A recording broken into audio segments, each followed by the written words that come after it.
नमस्कार साथियों, परीक्षान परिवार में आप सभी का स्वागत है। जैसा कि साथियों हम लोग प्रैक्टिस सेट देख रहे हैं, जो पेपर अभी आपके हो रहे हैं उसका जो प्रैक्टिस सेट है हम लोग क्या कर रहे हैं, कलेक्शन नए प्रश्नों का करके ला रहे हैं, वही प्रैक्टिस सेट हम लोग देख रहे हैं। तो साथियों अभी जो आपका पेपर हो रहा है उसमें प्रश्न आपके जो बन रहे हैं, अभी तो अधिकतर जो प्रश्न बन रहे हैं आपके जैसे जो पढ़ाई जो टॉपिक पढ़ाई गई आपको, जैसे आपके पहले तो भाई देख लीजिए नई शिक्षा नीति को एक बार जरूर देखिए उसको, फिर एनसीएफ देखिए, आरटीई, इन सब चीजों को एक नजर जरूर देखिए क्योंकि इसके बाद जो अक्षमताएं दी गई हैं उससे एक प्रश्न आपका आ रहा है। फिर आपके जो सिद्धांत बने हुए जैसे जीन पियाजे का सिद्धांत, लेवाइगोस्की का सिद्धांत, लॉरेंस कोहलबर्ग का सिद्धांत, नोम चॉम्स्की का सिद्धांत, इन सब चीजों से भी इनके प्रश्न बन रहे हैं। बाकी आपके शिक्षण से भी प्रश्न बन रहे हैं, उस चीज को आप एक बार समावेशी शिक्षा जो जो चीजें उसको एक बार देख के जाइए। तो चलिए साथियों आज हम लोग अगला प्रैक्टिस जो देखेंगे हमारा, उसको देखते हैं कैसे कैसे प्रश्न है, हम उसको देखते हैं। तो सर्वप्रथम पहले देख लेते हैं क्या है हमारा। बिना हार माने लगातार मुसीबतों से लड़ते हुए, बिना हार माने लगातार मुसीबतों से लड़ते हुए अपने मार्ग पर चलते रहना, अपने मार्ग पर चलते रहना, यही क्या है, सफलता की कुंजी होती है साथियों। तो एकदम बिना हार मानते हुए अपनी सफलता की कुंजी यही होती है साथियों, अपने मार्ग पर निरंतर चलते रहिए आप लोग, ठीक है। चलिए इसी क्रम में हम लोग पहले देखते हैं प्रश्न अपना, देख लेते हैं कैसे कैसे प्रश्न हमारे हैं, हम उसको देख लेते हैं कैसे कैसे प्रश्न हमारे बने हुए हैं। तो साथियों ये हमारा चौथा प्रैक्टिस सेट रहेगा। तो देखते हैं हमारे प्रश्न जो बने हुए हैं वे कैसे कैसे बने हुए उसको देख लेते हैं।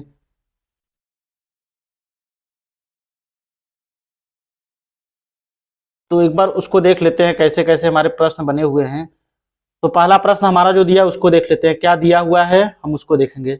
दिया है साथियों, पियाजे के अनुसार, क्या दिया है, पियाजे के अनुसार विकास की पहली अवस्था जो कितने से कितने वर्ष तक चलती है आपकी, जन्म से लगभग 2 वर्ष के आयु के दौरान बच्चा सबसे बेहतर सीखता है।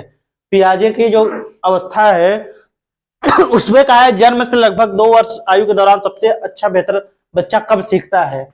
क्या वह ऑप्शन ए दिया अमूर्त तरीकों से चिंतन द्वारा, बी दिया है भाषा के नए अर्जित ज्ञान के अनुप्रयोग द्वारा, और सी दिया है इंद्रियों के प्रयोग से, और डी दिया है निष्क्रिय शब्दों को समझने के द्वारा।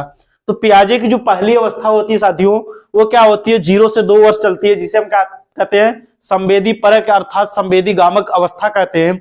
उसमें बच्चा क्या करता है, अपने इंद्रियों के द्वारा, अपने इंद्रियों का प्रयोग करके सीखता है। बालक कोई चीज तोड़ता है, मरोड़ता है, रगड़ता है, उसको इधर उधर करता है। बाकी क्या करता है, बालक चमक शोर ध्वनि आदि में क्या होता है, अंतर स्पष्ट नहीं कर पाता है। तो साथियों किस अवस्था में होती है, तो जिन पियाजे पहली अवस्था जो दी गई है 0 से 2 तक संवेदी गामक या संवेदी परक अवस्था।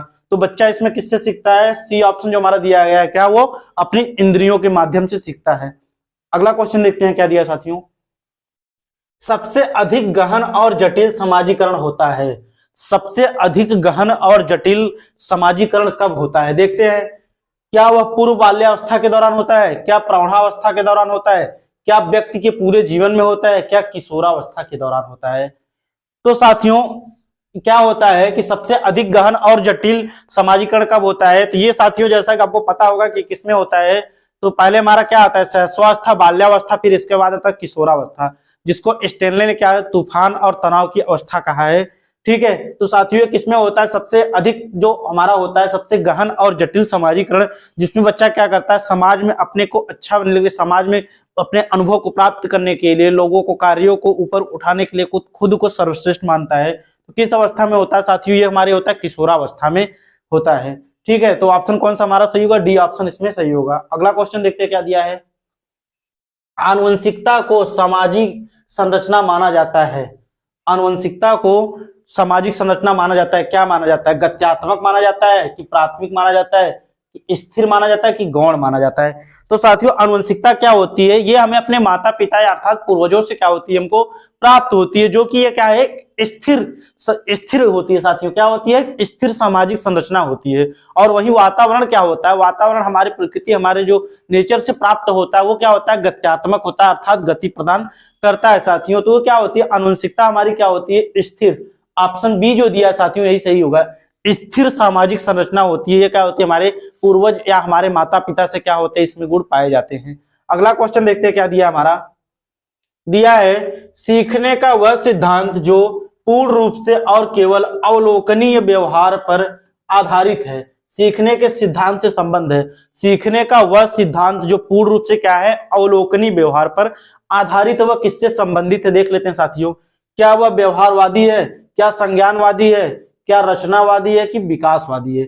तो साथियों सीखने का वह सिद्धांत अवलोकनी मतलब क्या होता है, पूरे किसी भी चीज का क्या करना है, एक केंद्र बिंदु मानकर उसका अवलोकन करना। अवलोकन कहने का तात्पर्य यही साथियों, उसको खोजपूर्ण अधिगम, मतलब कोई भी चीजें होती है उसमें खोजपूर्ण तरीके से अवसर प्राप्त करना, उसको खोज बीन कर उसको कुछ ना कुछ सीखना। तो सीखेंगे भाई तो ये क्या होता है, हमारे संज्ञान हमारी समझ से तो उस चीज विकसित होती है। तो साथियों जो हमारा ये सी ऑप्शन दिया है संज्ञानवादी, इसमें यही ऑप्शन हमारा सी जो संज्ञानवादी दिया यही क्या होगा, सही होगा।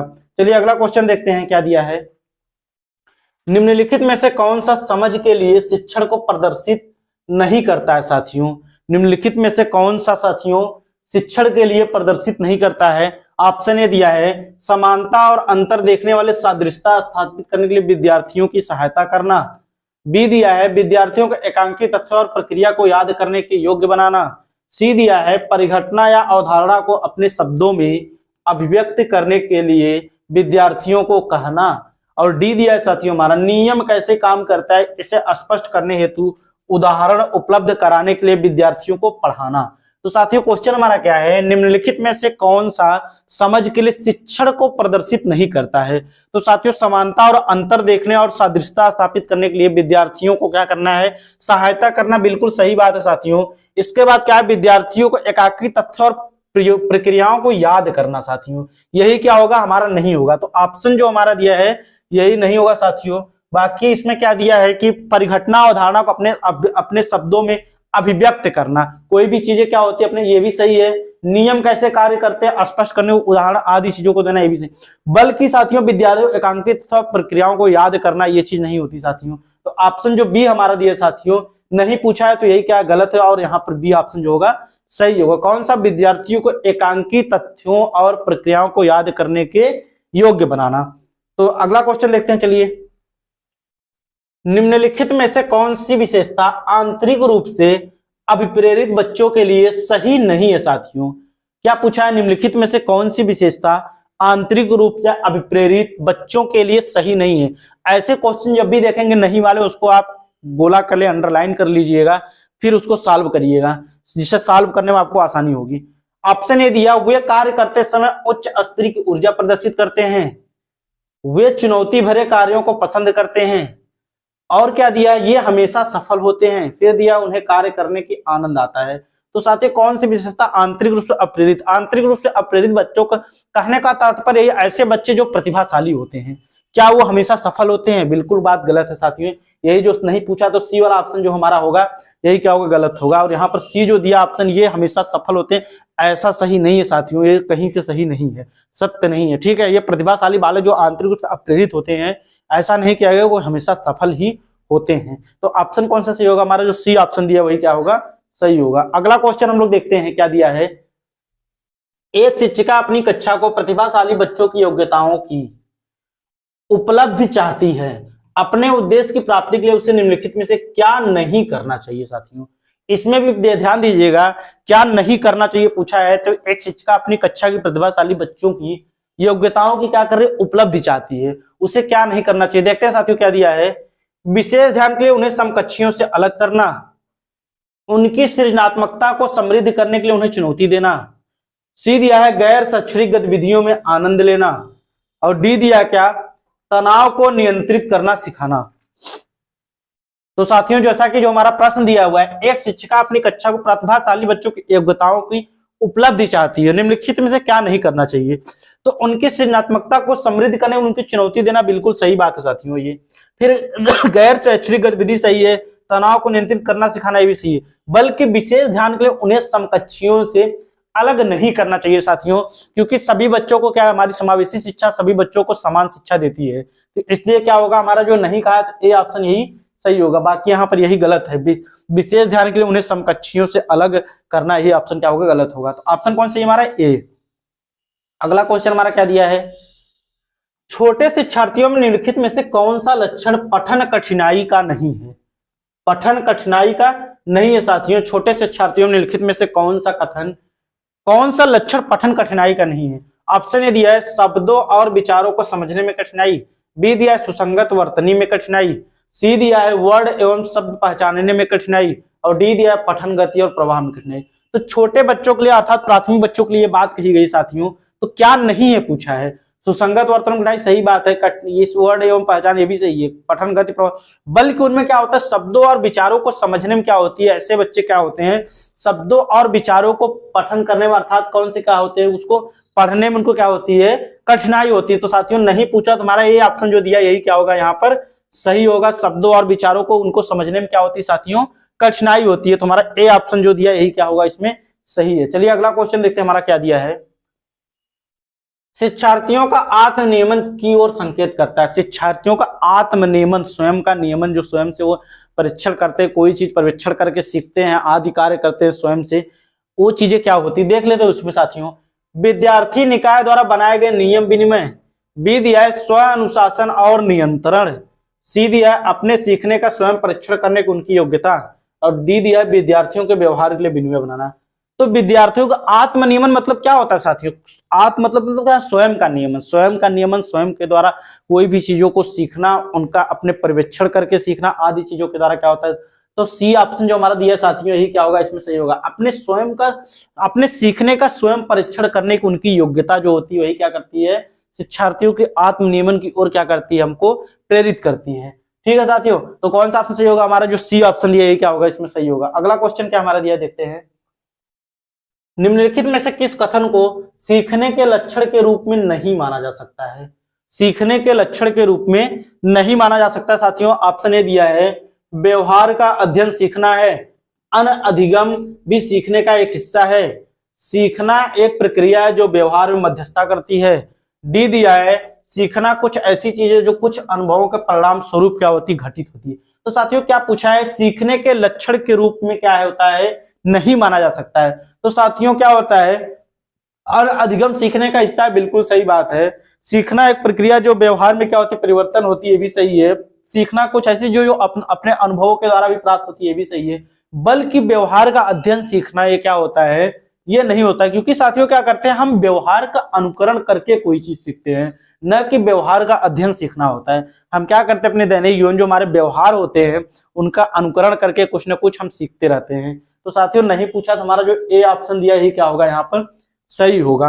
अगला क्वेश्चन देखते हैं क्या दिया है, सिद्धांत के रूप में रचनावाद क्या करता है।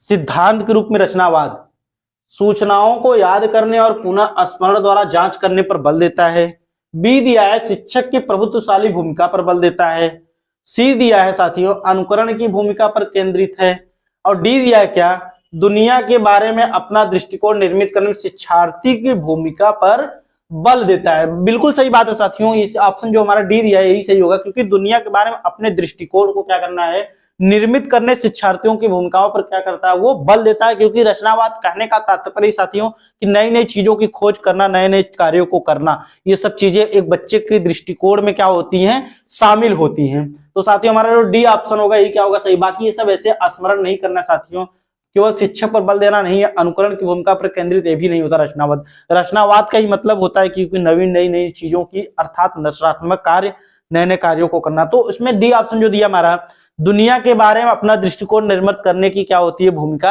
होती है। तो ऑप्शन कौन सी है डी। अगला क्वेश्चन देखते हैं, सृजनात्मक शिक्षार्थी वह है जो, सृजनात्मक शिक्षार्थी वह है जो ऑप्शन दिया है परीक्षा में हर बार अच्छे अंक प्राप्त करने की योग्य है, बी दिया है पार्श्व अर्थात लेटरल चिंतन और समस्या समाधान में अच्छा है, सी दिया है ड्राइंग और पेंटिंग में बहुत विलक्षण है, और डी दिया है बहुत बुद्धिमान है। तो सृजनात्मक शिक्षार्थी वह होता है साथियों वह बहुत बुद्धिमान है, ये सब ऐसी बातें नहीं कही जा सकती हैं, बल्कि उनमें क्या होता है साथियों पार्श्व लेटरल चिंतन और समस्या समाधान करने की क्या होती है उनमें योग्यता पाई जाती है, और इस चीज को करने में वो अच्छे होते हैं साथियों। क्या करते हैं सृजनात्मक कहने का तात्पर्य होता है नई नई चीजों की खोज करना, नए नए कार्यों को करना। तो साथियों ऐसे के बच्चे क्या होते हैं सृजनशील होते हैं, वो नए नए कार्यों को करना पसंद करते हैं। उनमें क्या होता है पार्श्व लेटरल जिसमें कहते हैं लेटरल चिंतन और समस्या समाधान करने का उनके अंदर अच्छा गुण होता है। तो हमारा जो बी ऑप्शन होगा यही क्या होगा इसमें सही होगा। चलिए अगला क्वेश्चन देखते हैं क्या दिया हमारा, अवधारणाओं का विकास मुख्य रूप से किस चीज का हिस्सा है। अवधारणाओं का विकास मुख्य रूप से किस चीज का हिस्सा है। ऑप्शन ए दिया है सामाजिक विकास, बी दिया है शारीरिक विकास, सी दिया है संवेगात्मक विकास और डी दिया है बौद्धिक विकास। तो साथियों अवधारणाओं का जो होता है वो मुख्य रूप से किस चीज से होता है? तो साथियों वो सामाजिक विकास से नहीं होता, ना शारीरिक विकास से, ना संवेगात्मक विकास से, बल्कि वो हमारे क्या होता है बौद्धिक विकास। सबको मिलाकर जो हमारा सामाजिक, शारीरिक, संवेगात्मक आदि चीजों को जो मिलाकर हमारा बौद्धिक विकास होता है, उस चीज में क्या होता है साथियों अवधारणाओं का विकास मुख्य रूप से बौद्धिक विकास के द्वारा होता है। साथियों इसमें क्या होता है कोई भी चीजें अपने मस्तिष्क के द्वारा हम सोचते हैं, फिर तर्क वितर्क करके उस समस्या का क्या करते हैं समाधान करते हैं। तो हमारा जो डी ऑप्शन होगा यही क्या होगा इसमें सही होगा। अवधारणाओं का विकास मुख्य रूप से बौद्धिक विकास का हिस्सा है या उस पर निर्मित। चलिए अगला क्वेश्चन देखते हैं। व्यक्तिगत शिक्षार्थी एक दूसरे से किस रूप में भिन्न होते हैं? व्यक्तिगत शिक्षार्थी एक दूसरे से किस रूप में भिन्न होते हैं? क्या वह विकास के क्रम में, क्या विकास की समान क्षमता में, बुद्धि एवं विकास के सिद्धांतों में, कि विकास की दर में? तो व्यक्तिगत शिक्षार्थी क्या होती है साथियों कि हर बच्चे की क्या होती है व्यक्ति विभिन्नताएं जो हमारी होती है, हर बच्चे की रुचि, योग्यता, क्षमता जो होती है वो अलग अलग होती है। इसलिए क्या होते हैं वो क्या होते हैं विकास क्रम में नहीं, ये तो क्रम हो गया, विकास की सामान्य क्षमता भी नहीं, न बुद्धियों में, बल्कि क्या होते हैं वो विकास की दर में एक दूसरे से क्या होते हैं साथियों भिन्न होते हैं। यही हमारी क्या कहलाती है व्यक्तिक भिन्नता, हमारी यही कहलाती है। हमारा जो डी ऑप्शन होगा यही क्या होगा इसमें सही होगा। चलिए अगला क्वेश्चन देखते हैं क्या दिया है। बच्चे के उचित विकास को सुनिश्चित करने के लिए उसका स्वास्थ्य शरीर विकास एक महत्वपूर्ण आवश्यकता यह कथन है। बच्चे के क्या साथियों उचित विकास को सुनिश्चित करने के लिए उसका स्वस्थ जो है शरीर विकास एक महत्वपूर्ण हिस्सा है, यह कथन किसका है?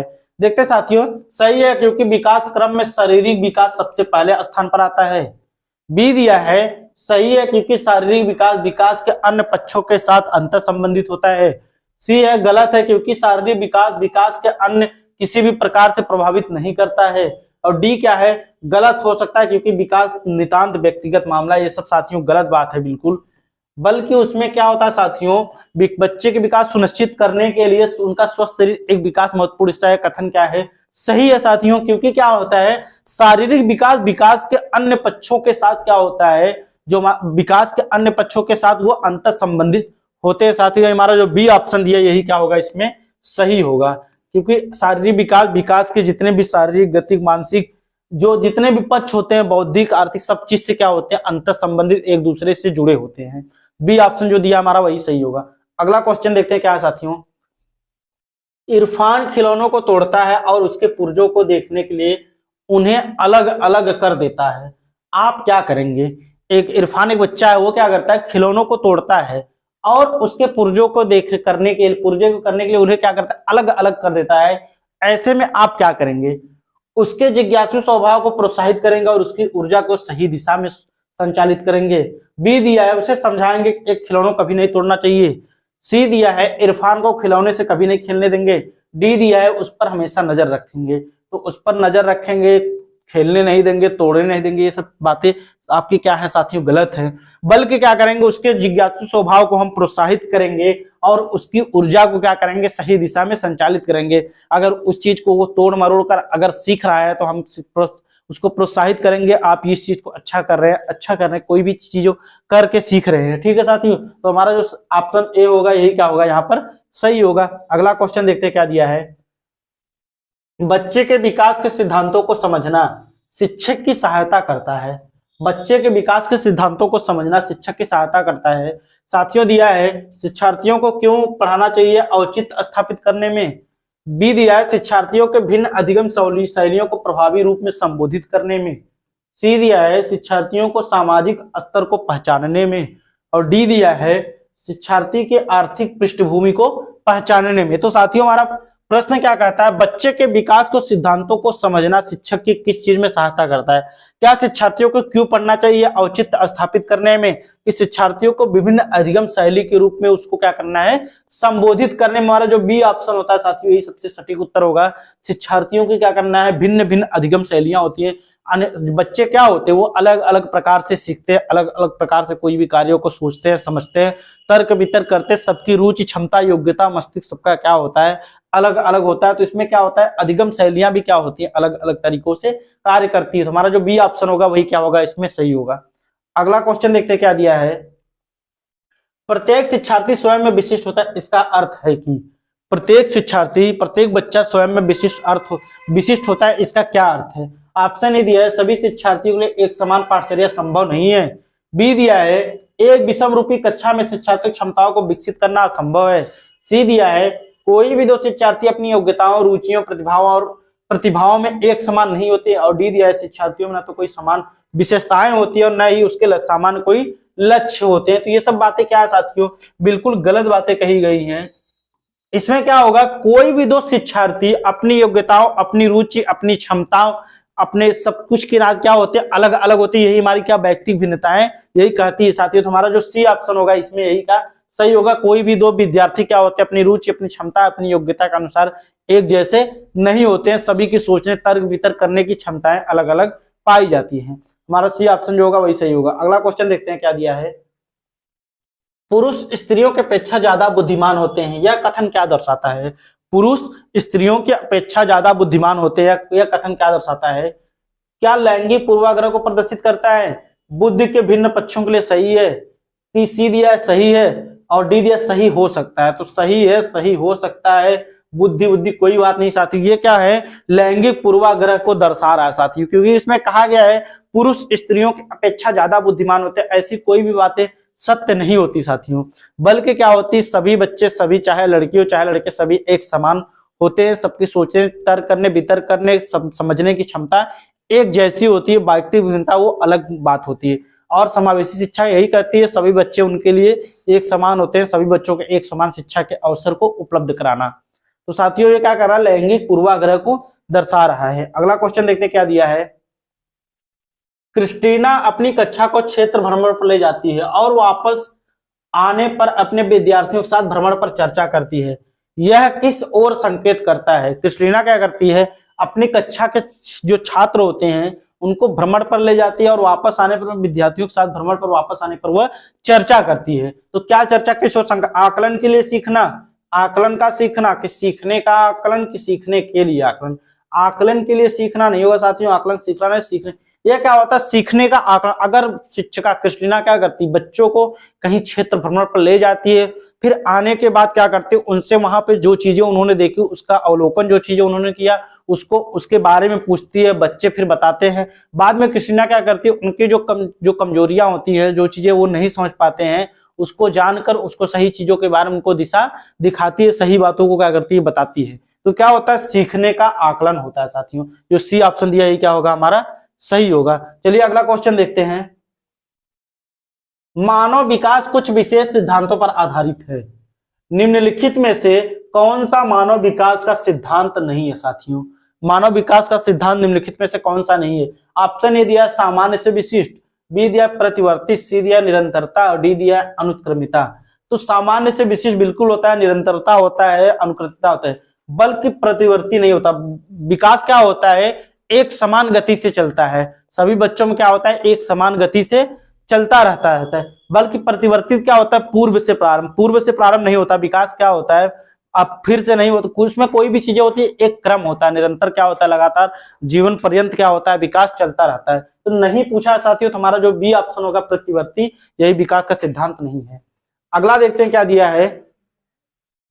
निःशक्त बच्चों के लिए समेकित शिक्षा की केंद्रीय प्रायोजित योजना का उद्देश्य में निःशक्त बच्चों को शैक्षिक अवसर उपलब्ध कराना है। निःशक्त बच्चे को क्या करना है साथियों, समेकित शिक्षा में केंद्रीय प्रायोजित योजना का उद्देश्य है निःशक्त बच्चों को शैक्षिक उपलब्ध कराना। क्या वह मुक्त विद्यालयों में हो सकता है, क्या ब्लाइंड रिलीफ एसोसिएशन के विद्यालयों में, क्या नियमित विद्यालय में, कि विशेष विद्यालय में? तो साथियों इसमें क्या होता है, मुक्त विद्यालय कोई बात नहीं कही गई है, ना विशेष, बल्कि क्या होता है, ऐसे विद्यालय नियमित विद्यालय होते हैं जिसमें क्या होते हैं, सभी बच्चों को समान शिक्षा अवसर उपलब्ध कराना। समावेशी शिक्षा हमारी यही कहती है। तो सी ऑप्शन जो होगा साथियों यही क्या होगा हमारा इसमें सही ऑप्शन होगा। अगला क्वेश्चन देखते हैं क्या दिया है। निम्नलिखित में से कौन सा कथन सीखने के बारे में सही है? निम्नलिखित में से कौन सा कथन सीखने के बारे में सही है? ऑप्शन ए दिया है सीखने के किसी भी चरण पर सीखना संवेगात्मक कारकों से प्रभावित नहीं होता है। बी दिया है सीखना मूल रूप से मानसिक क्रिया है। सी दिया है बच्चों द्वारा की गई त्रुटियां संकेत करती है किसी तरह का सीखना नहीं हुआ है। डी दिया है सीखना उस वातावरण प्रभावी होता है जो संवेगात्मक रूप से सकारात्मक हो और शिक्षार्थियों क्या करने में संतुष्ट करने वाला। और सबसे अच्छी बात यही उनकी सीखने के बारे में क्या होता है साथियों कि सीखना उस वातावरण प्रभावी होता है जो संवेगात्मक रूप से क्या हो, पॉजिटिव हो। और क्या होता है, और शिक्षार्थियों क्या करते हो, संतुष्ट कर ले। कोई भी चीज अगर शिक्षार्थी सीख रहे हैं तो उसको क्या करना चाहिए कि वो संतुष्ट हो गए भाई, उनको उस चीज के बारे में जानकारी हो चुकी। यही क्या होता है सबसे अच्छा सीखना माना जाएगा। हमारा डी ऑप्शन जो होगा यही क्या होगा, सही होगा। चलिए अगला क्वेश्चन देखते हैं क्या दिया है। मूल्यांकन का मुख्य उद्देश्य होना चाहिए। मूल्यांकन का मुख्य उद्देश्य क्या होना चाहिए। ऑप्शन ए दिया, यह निर्णय लेना कि क्या विद्यार्थियों को अगली कक्षा में प्रोन्नत किया जाना चाहिए। बी दिया है साथियों, सीखने में होने वाली कमियों का निदान और उपचार करना। सी दिया है, शिक्षार्थियों की त्रुटियां निकालना। और डी दिया है साथियों, शिक्षार्थियों को उपलब्धि को मापना। तो साथियों मूल्यांकन का मुख्य उद्देश्य क्या होना चाहिए, क्या निर्णय लेना विद्यार्थियों को अगली कक्षा में प्रोन्नत किया जाना चाहिए, ये कैसे हो सकता है। न विद्यार्थी त्रुटि निकालना, ये भी नहीं होगा उपलब्ध, बल्कि क्या होगा, सीखने में उनके होने वाली कमियों का निदान करना और निदान के बाद क्या उपचार करना। जैसे जो शिक्षार्थी नहीं सीख पा रहे उनकी कमियों, दोषों, गुण दोषों आदि चीजों को क्या करना, जानना, कारण को जानने के बाद उसका क्या करना, हमको निदान करना है। तो हमारा जो बी ऑप्शन होगा यही क्या होगा, इसमें सही होगा। चलिए अगला क्वेश्चन देखते हैं क्या दिया है। शिक्षार्थी जो पहले सीख चुके उसकी पुनरावृत्ति और प्रत्यास्मरण में शिक्षार्थी की मदद करना महत्वपूर्ण है, क्योंकि शिक्षार्थी जो पहले सीख चुके हैं उनकी उसकी पुनरावृत्ति और प्रत्यास्मरण में शिक्षार्थियों की मदद करना महत्वपूर्ण, क्योंकि क्या होता है, पूर्व पाठों को दोहराने का यह प्रभावी तरीका है।